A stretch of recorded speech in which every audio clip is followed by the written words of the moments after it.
Look around you. What do you see? A wall, a ceiling, a floor? You are in a disciple leadership training center right now. There are people counting on you to gain as much knowledge as you can so that one day you can lead them. You can't see them. They can't see you. But in time, you will help them plan cities. You will help them design school projects. You will help them run businesses. You will help them see who they really are.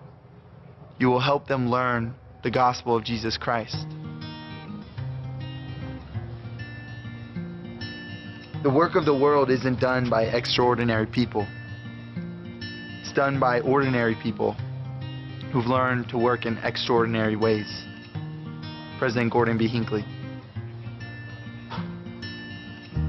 When I was 6 years old, my mother used to pack me lunches for school every day. When I was a deacon, my leader took time to teach me how to pitch a tent.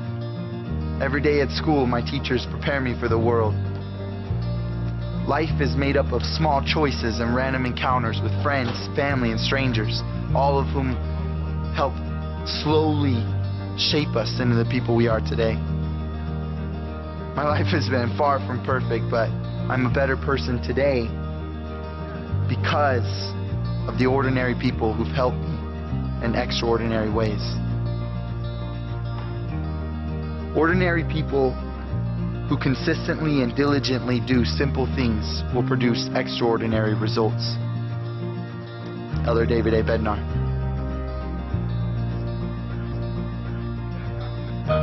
We will produce extraordinary results.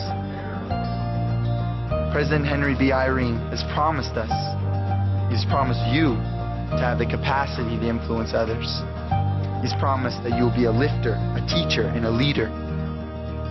We will bless our families in church and whatever place we may go and serve.